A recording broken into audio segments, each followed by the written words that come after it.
Hey everybody, welcome back to more Legend of Zelda: A Link to the Past. In the last episode, we did some side quests that took way longer than they needed to because I was doing them wrong. But in this episode, we're not going to do things wrong and we're going to continue on to the next dungeon, Skull Woods. We're going to want to pick up this rock here and get to the Lost Woods, but in the Dark World.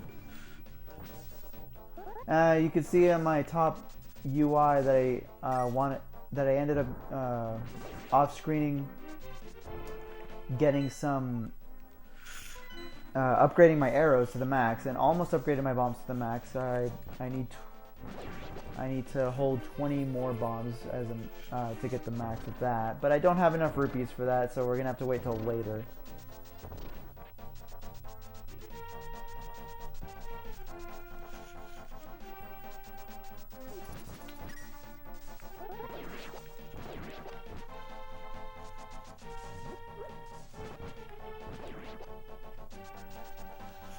Alright, let's continue on. And here we go with the Dark World Dungeon 3, Skull Woods. Now this dungeon does something very interesting that I actually really like. It makes the entirety of the Lost Woods a dungeon. There's two major areas, as you can see in the map there. There's one in the higher area, which is the final area with the boss, and then there's a lower section with three different entrances to three different areas within those rooms. The main goal of the dungeon is to get the dungeon item, which is the fire rod, within the first section and then use it to get into the last section. If you find yourself stuck in one of these sections, a good thing to do is to leave the section you're in and look for another entrance in order to proceed forward. This dungeon also has some wall masters, which will take you to the beginning of each entrances. But as long as you're careful and on your toes, have a good memory, and you should be just fine.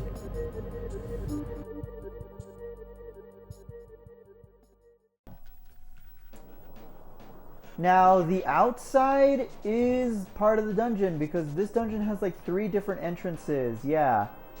So this entire area is Skull Woods. And it has the same theme as Death Mountain for some reason. So yeah, a couple areas here we're gonna have to explore. This is another one of those, did I use 2 bombs? I think I did. Yep, I did. Yeah, I was gonna say, this is another one of those dungeons that no matter how many times I play it, I always seem to not understand where the solution is. Also, we're gonna need to get some magic here, so we do want to get that. And I did not mean to hit that, but alright. And we want to pull this lever over here because we don't have the big key, but this at least reveals the big chest here in this area. This is another one of those dungeons, if you know what you're doing, this could be done in like 5 minutes, which I wish I could say that I could do, but unfortunately I'm not very confident in me knowing everything around here. Oh, shoot. Exiting different entrances is going to be a huge part of this dungeon, so you do want to exit and enter many different areas.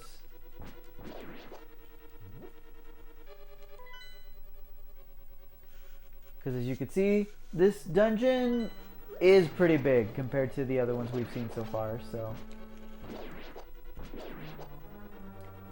always good to be careful.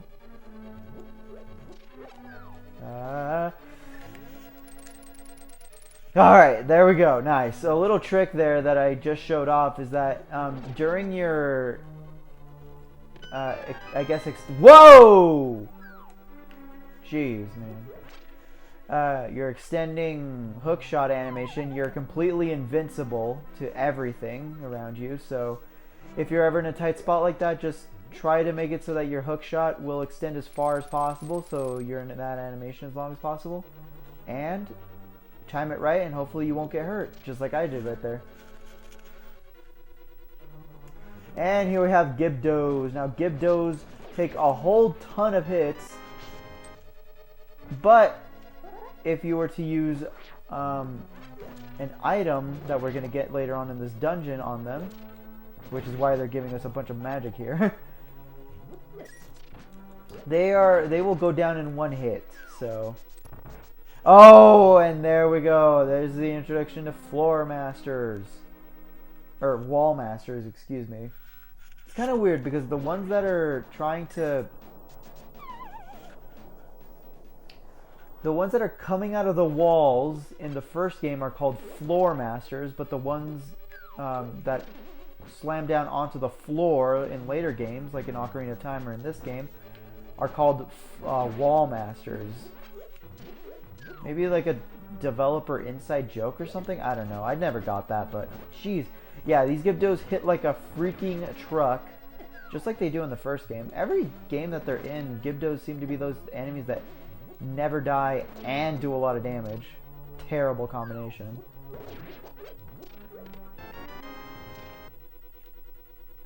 But yeah, like, wall masters don't really need any introduction, but I will say, anyways, if they grab you, they will take you back to the beginning of the dungeon. Or in this case, since there's multiple entrances, it'll take you back to the last entrance that you reached. And be careful, because after they slam down on the ground, you're still not impervious to them. If you walk into them while they're still on the ground, then you can go. Then you will be caught by them still.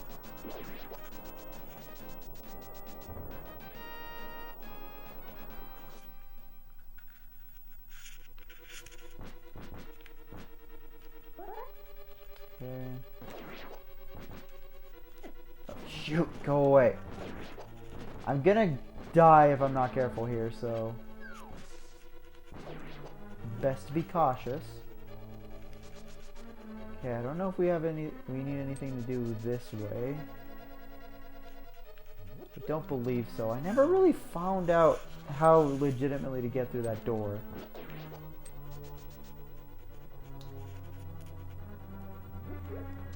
Alright, what we want to do is pull this statue over here. Want to be careful with the wall masters as well, because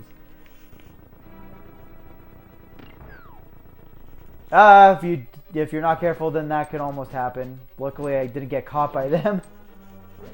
Okay, and I believe this is the area where the big key is gotten. I could be mistaken.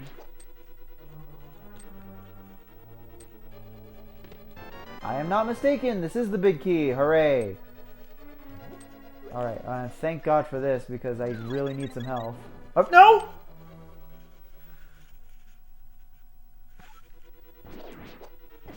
Crap.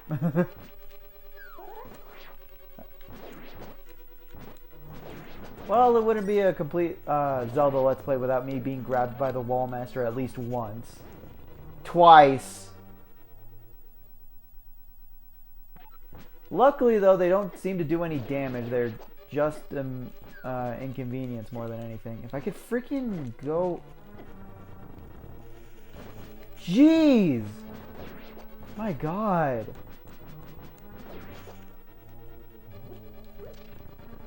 Doing so much damage, dude. Kind of thought he was going to hit me still with like his going up animation, but thankfully he did not. Okay, even though you're safe in the doorway from most enemies, the Gibdos, or not the Gibdos, the Wall Masters, excuse me, will still hit you, so you're not completely safe. You're never safe from Wall Masters. Oh my God! Thankfully the freaking things were there.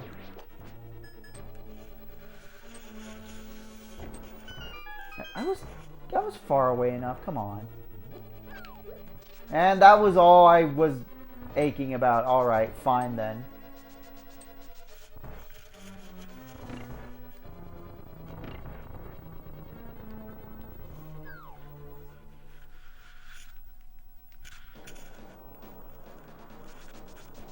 Alright, now that we have the big key, however, we can go ahead and get over this way.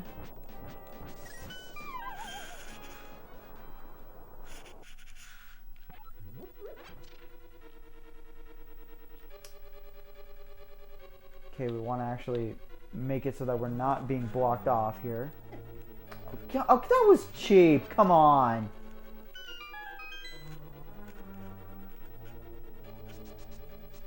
Alright, and there's going to be mini Moldorms here, so we just want to ignore them. And we get the Fire Rod! Pretty much what the Ice Rod does, but instead of ice, it's fire. Fire! You'll get caught up in the crossfire. Get away from me.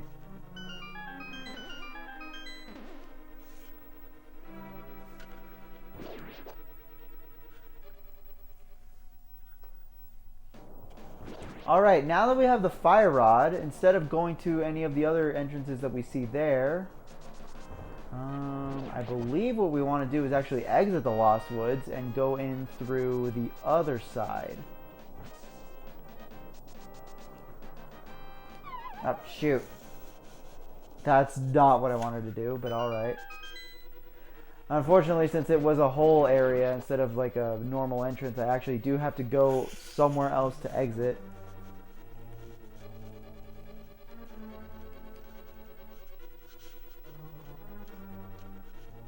Oh, shoot! Ah, well, whatever.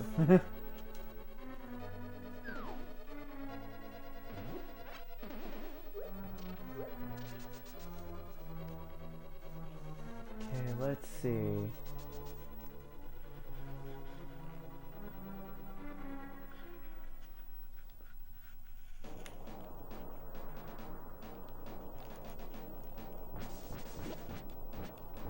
Okay, be careful with those guys because they will steal your shield.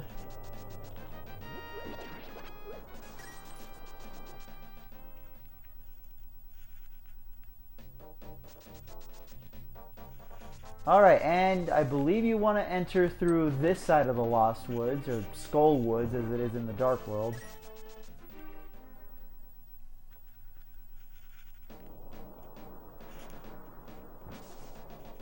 I really like how they made it. They did a good job of making the forest look all moldy and everything. It's really nice.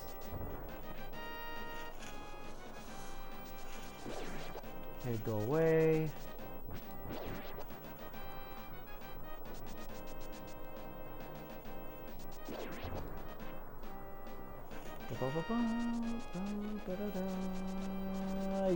Maybe that wasn't the right thing, huh? Go away! Oh, thank you for the fairy.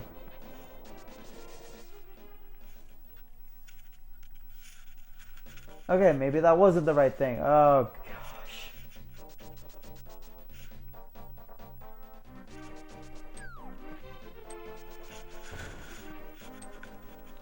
Could have sworn going that way was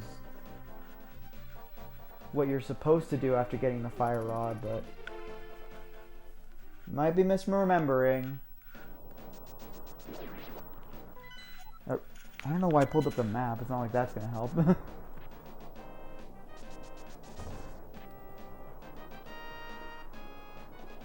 because I already went that way and it's not there.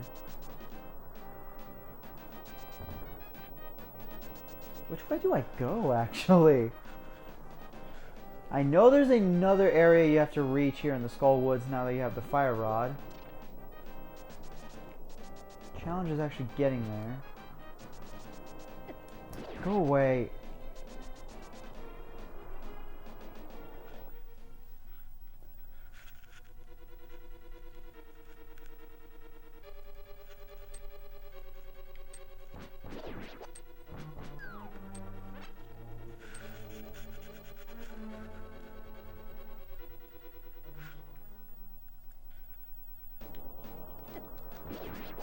Okay, so we were just supposed to exit that part of the area. Alright. And then you want to use the Fire Rod on here.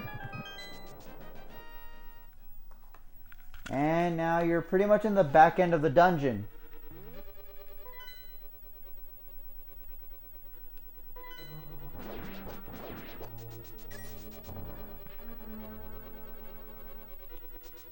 Right, we need a key to get up there. Now there is a way that you can get a key from from a previous room in the dungeon and keep it in order to skip this entire little maze here, but unfortunately I did not do that.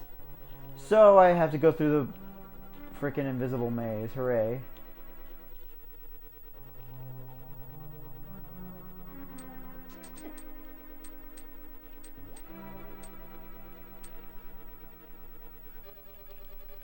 Alright. Not the book. Alright, and something I don't think I actually mentioned up until this point, but if you actually use the mirror inside a dungeon, rather than warp you to the light world, it'll just take you back to the entrance of the dungeon, which is really nice to know in situations like that.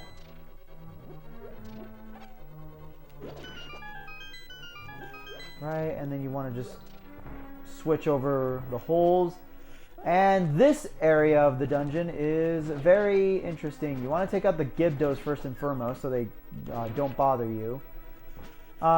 If you do end up hitting them with the fire rod, they do die in one hit, but I honestly find it kind of wasteful to do so just because I don't really want to use up the magic on just having to take them out, so I'd rather just kill them with the sword. Okay, you want to light up all the torches so that opens. And I guess I'll show it off by chucking it over there. Okay, let's keep the fairy in a bottle now.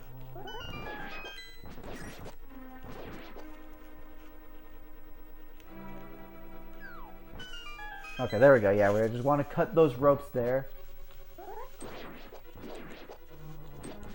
And then another Gibdo here. Believe he's actually going to hold the key. Yep, there we go.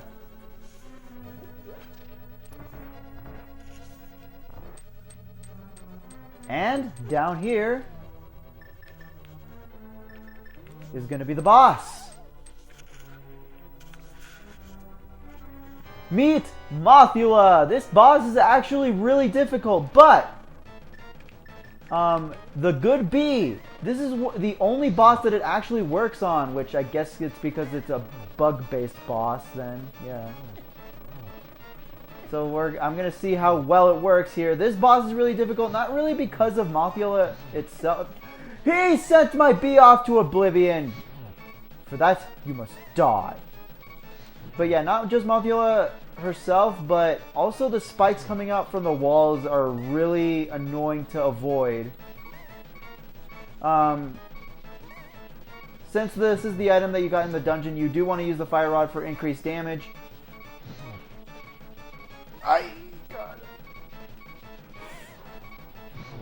Oh my god, my freaking thumb hurts! I survived on one heart.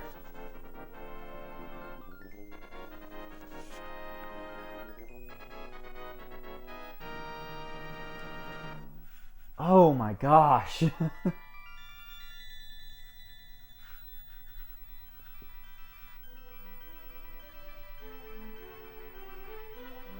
Link, because of you I can escape from the clutches of the evil monsters. Thank you.